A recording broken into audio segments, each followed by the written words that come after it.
My name is Yeche Nutasitu, and this is The Clinic.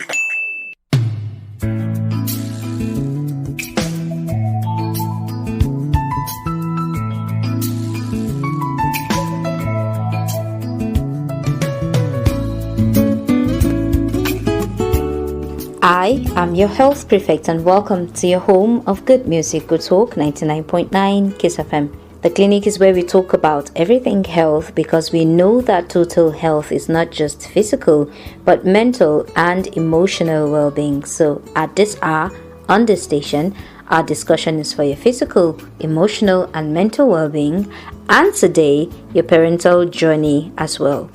The world is a global village. This is not just a saying, it is currently our reality in the world. With technology and innovation, the world indeed has become a global village. So according to World Health Organization, every day in Nigeria, about 154 women between the ages of 15 and 45 years die from preventable causes linked to pregnancy and childbirth. Now picture 2 or 3 El Rufai buses, as we refer to them in Abuja here, or BRT buses as they call them in Lagos, filled with people daily, maybe dropping in a river. That's the number of women that die from preventable causes linked to pregnancy and childbirth. Therefore, today on the show, we will be showcasing a tech solution to maternal and child health.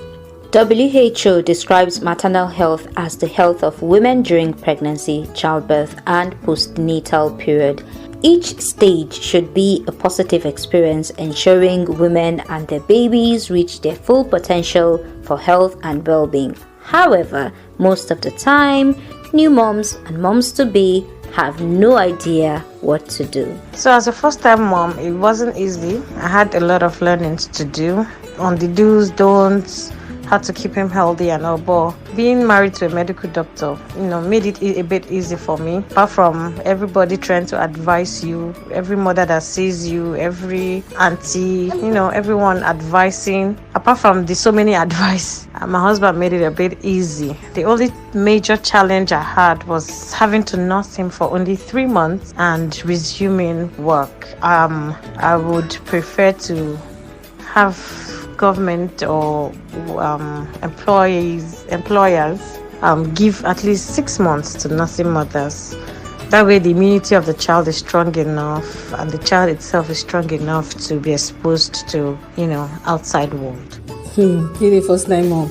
All right, so some of the challenges being a mom, or let me say when I was pregnant, is the fact that nobody will tell you that pregnancy journey is different. Some people tend to put it in your mind that every pregnancy is the same, but until you experience it, you know it is different and everything. That's one thing that I know, that it is good to tell people ahead of time to prepare them.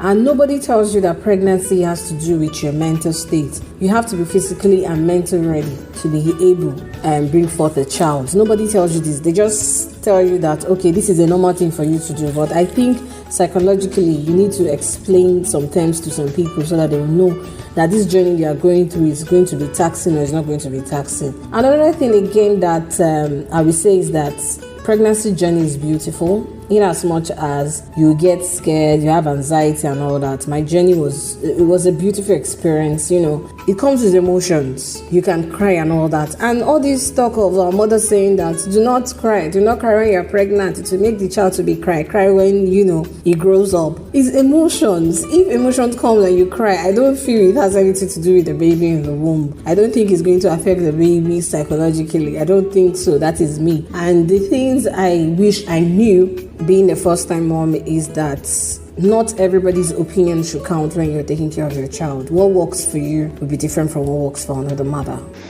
Okay, so for me, there were lots of challenges, but the one that really stood out for me, which I feel we don't really pay attention to in this part of the world, and I think that everybody most people don't talk about much. A lot of people talk about, oh, when you're pregnant, don't do this, don't do that.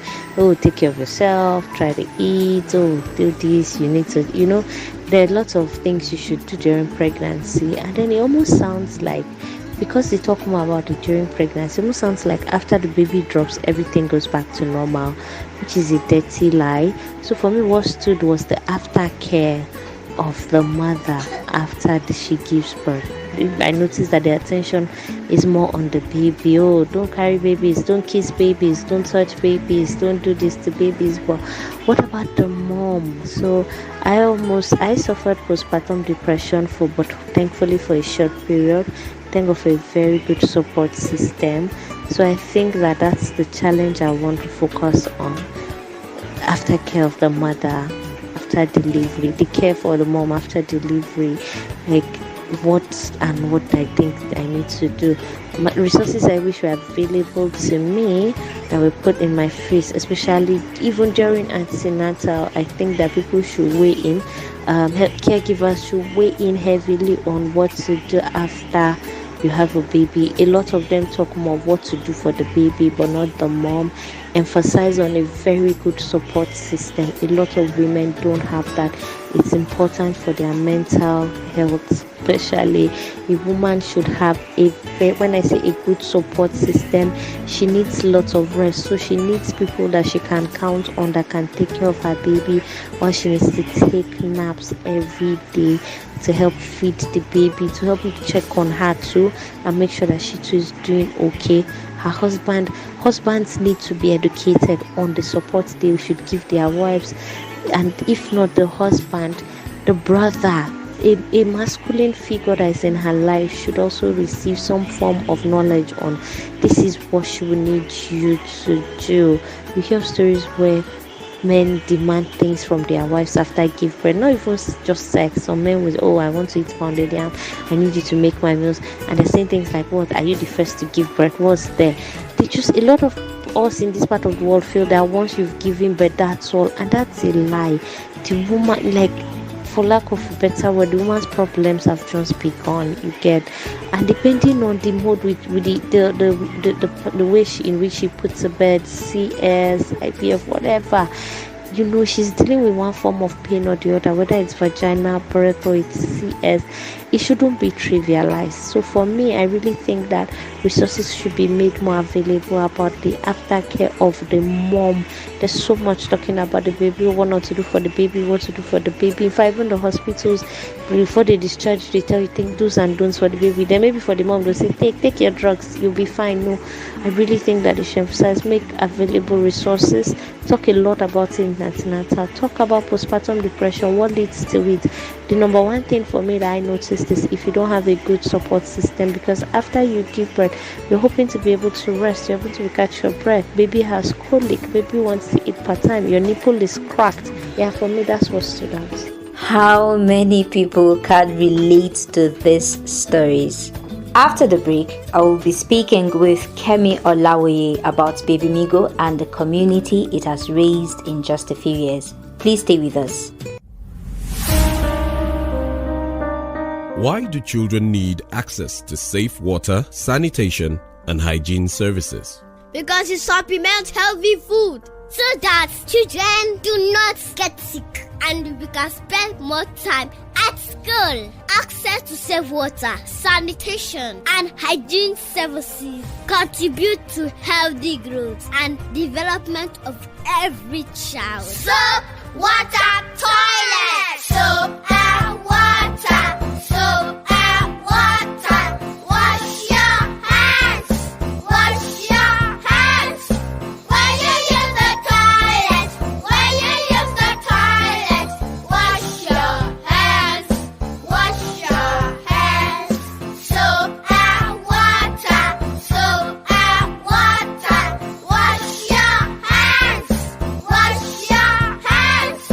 When you use the toilet. When you use the toilet. Wash your hands. Wash your hands. Children in Nigeria need safe wash services to survive and thrive. Clean Nigeria. Use the toilet. If you're just tuning in, this is your home of good music, Good Talk 99.9 Kiss FM, and you are tuned in to The Clinic. My name is Yechini Sasitu. Call me your health prefect. Pregnancy and childbirth are critical life-changing times in a woman's life, and so having someone to help and guide a new mother in taking care of herself and her baby, especially if it is the first pregnancy, is very, very important. I have with me today Kemi Olawi, who is the co-founder of Babymigo. Describe to us in a few words what Babymigo is. All right, then. Thank you very much for the opportunity to speak on your platform. Babymigo is Nigeria's fastest growing pregnancy and parenting community. We provide expert-led and localized resources, tools, information, expecting moms and parents. Our goal really is to empower, to equip, to educate moms, especially as they go on the parenting journey. Anyone who has been a mom will understand how lonely the journey can be, and how much information really is required to spend all your whole life you haven't by yourself, and all of a sudden you're pregnant. You have to literally take care of this newborn who is very fragile. You're thinking, you don't know how do I bath for this baby? How do I care for this baby? And then what even makes it more interesting is that babies don't even talk. So they are going through all of these emotions. Maybe whether they are hungry, they want to sleep, they want to do whatever it is, they just cry.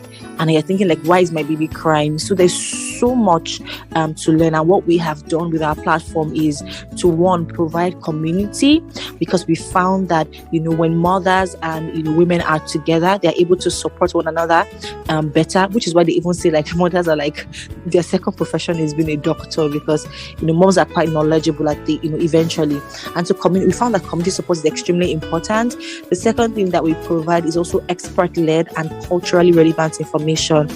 Because we found that in as much as we have a lot of platforms in the Western world around parenting and pregnancy, but literally none of them address the peculiar issues that we face on the continent of Africa. Finally, what we have also done is to provide hyperlocal support services, including lactation and the likes, to support moms. So it's practically like it's from the concept of omugo, when a mother would come and stay with her child and help her to go through the process, or mother or mother-in-law. Yeah, well, I wouldn't necessarily say it's from the concept of omugo.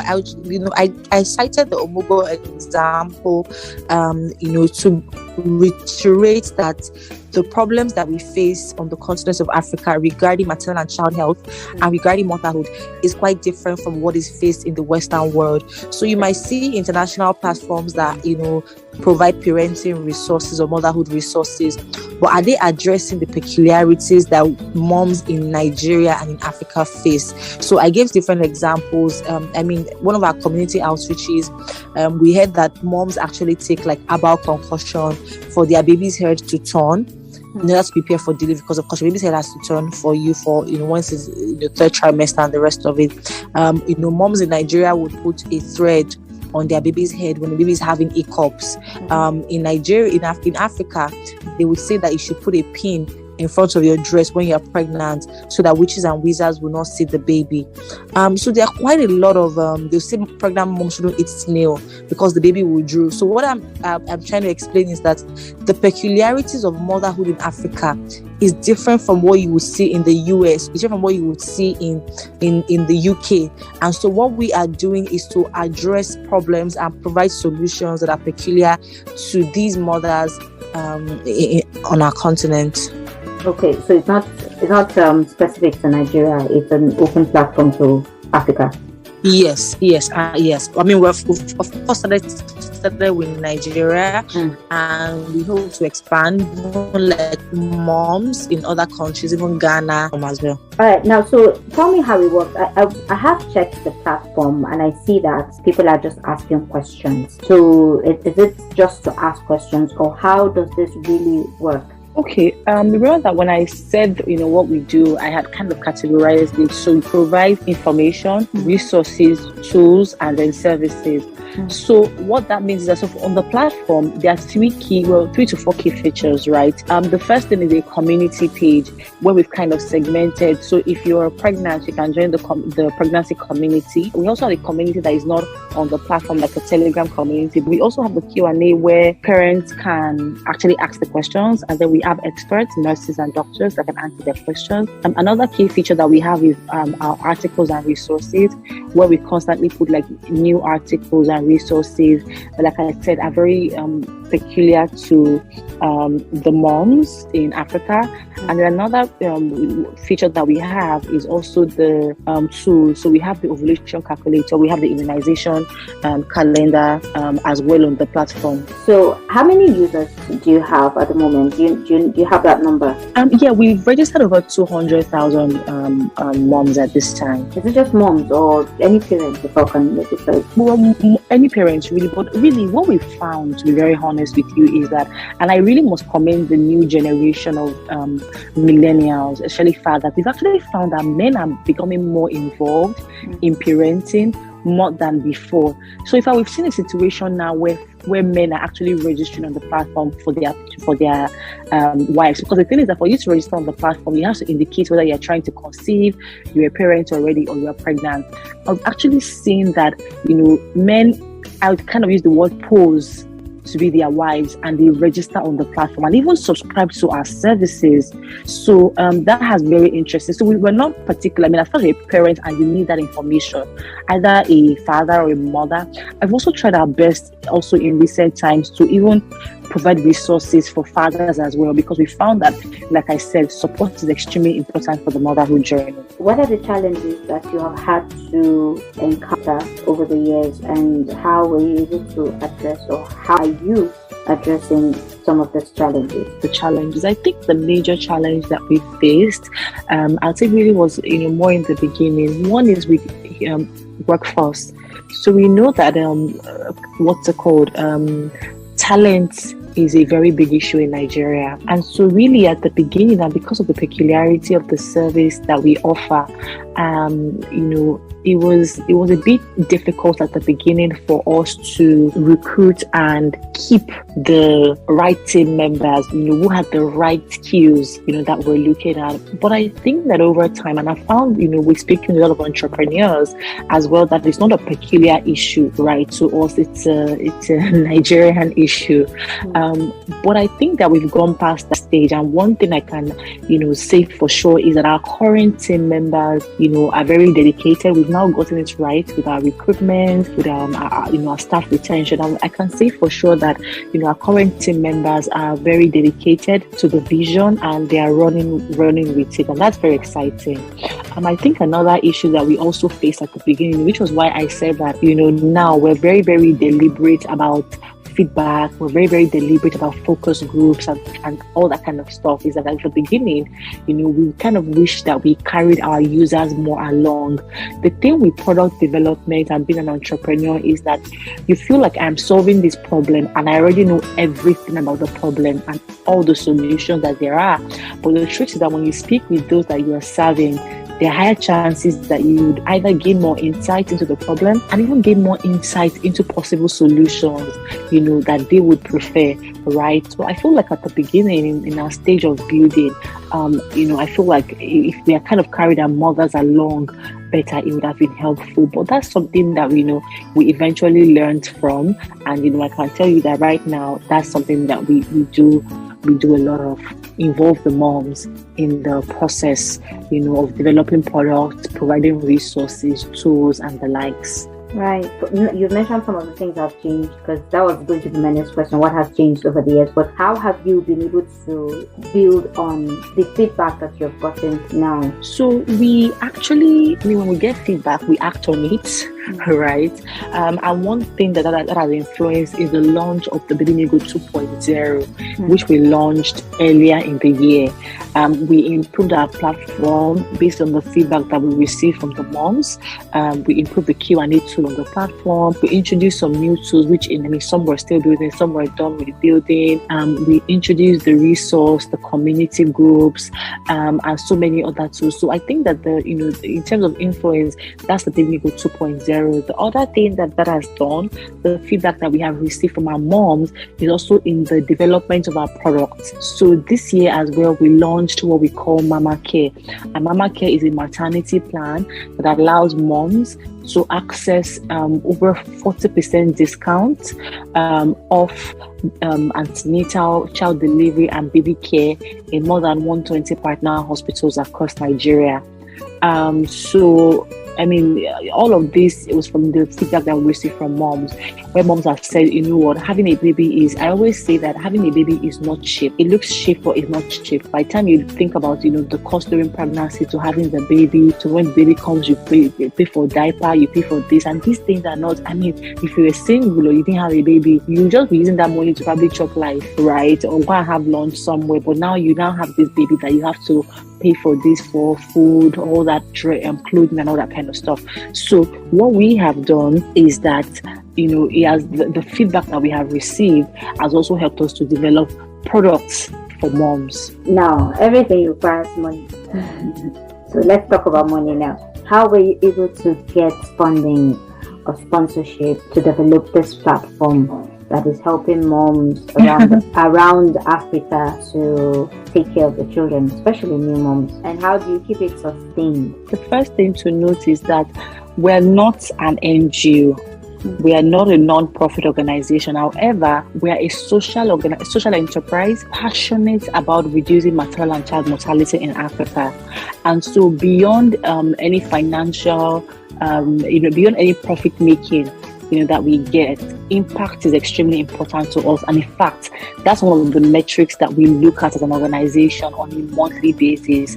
With that being said, in terms of funding, of course, we've received funding from quite a number of international and local organizations who are equally passionate about reducing maternal and child mortality in Africa. And some of these organizations include Google, Facebook, the U.S. Department of State, among several other organizations. But in addition to that, we are also a profit-making organization, and we have services, what we call hyperlocal support services, that are very beneficial to our moms, and that moms pay for as well. So that's another way that we make money. Another thing, of course, as well, is brand partnerships.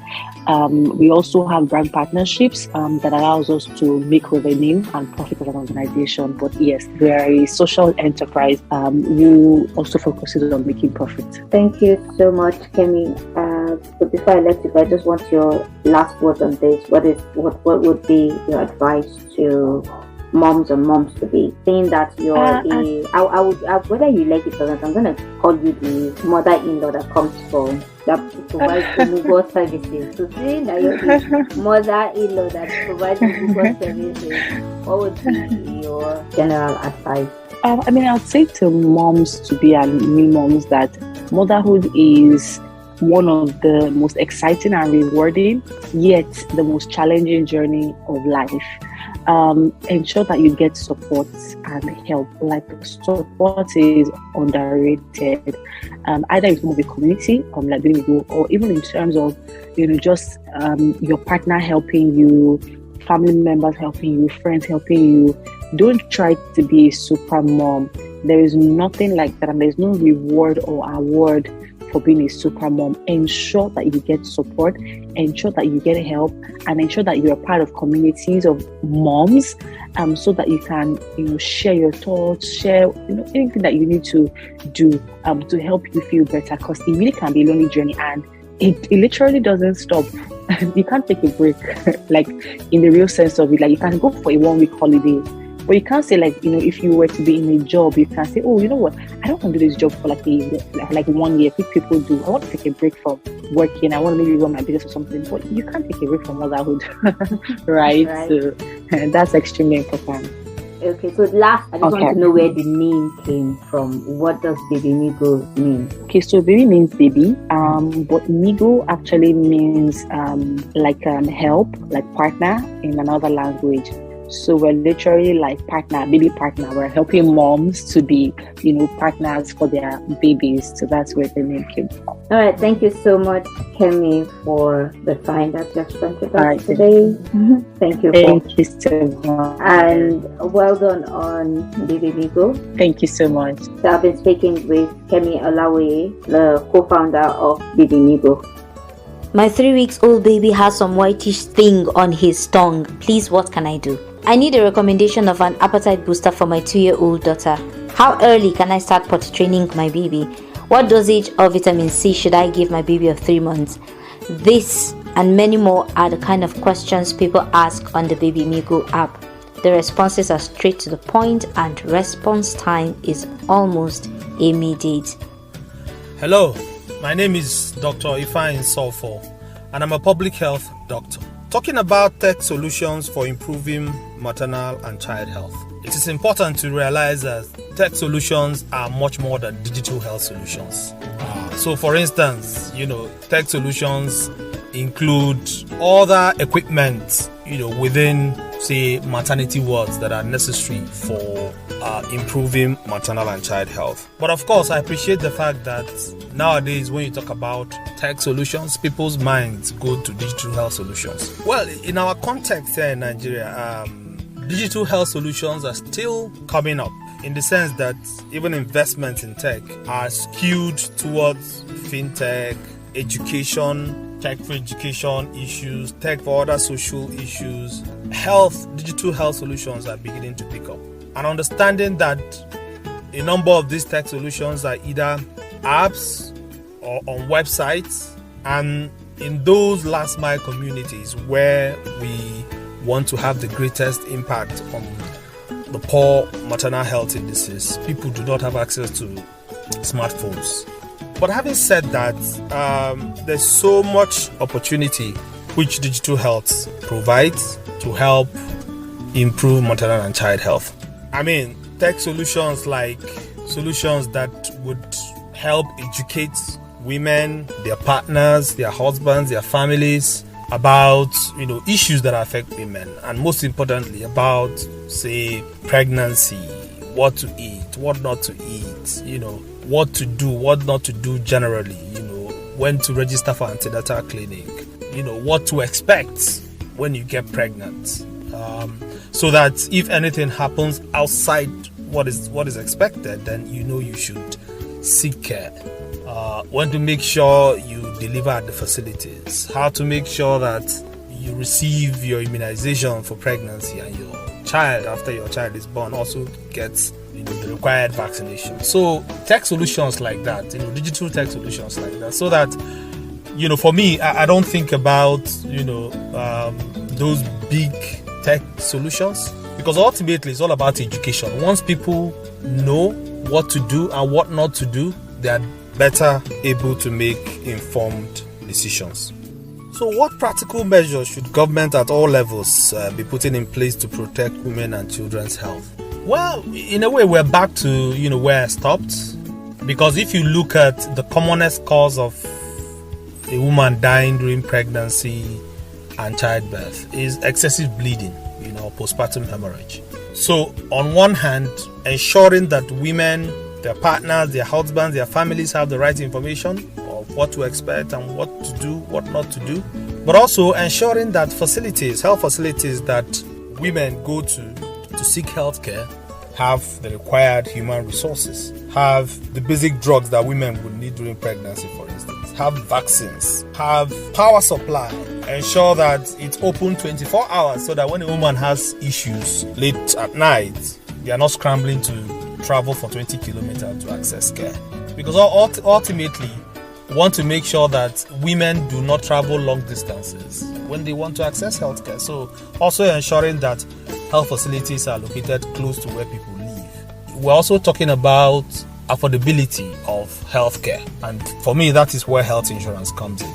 ensuring that people know about health insurance, know about the different package of health services they can buy, know about the cost, because some of the state health insurance schemes in Nigeria are so affordable. Some of them are as low as say 7,000, 8,000 a year, covers delivery and birth. So at the end of the day, all the things I have said, stems from informing people the right things, so that people know, and I'll end by sharing a quote by the University of Global Health Equity in Rwanda, that achieving equity in healthcare depends on achieving equity in health education. Because once people know the right things, they are bound to do the right things. Thank you. That was the voice of Dr. Ifeanyi Nsofo, a public health expert who is a leading voice in global health equity, health security, universal health coverage, and health research. Well, that is the much we have for today on The Clinic. For questions, comments, or feedback, send a message to our WhatsApp platform 090 30,000 899, or send a message on social media to @DEARYECE, @DEARYECE, or at 999 Kiss FM, Abuja.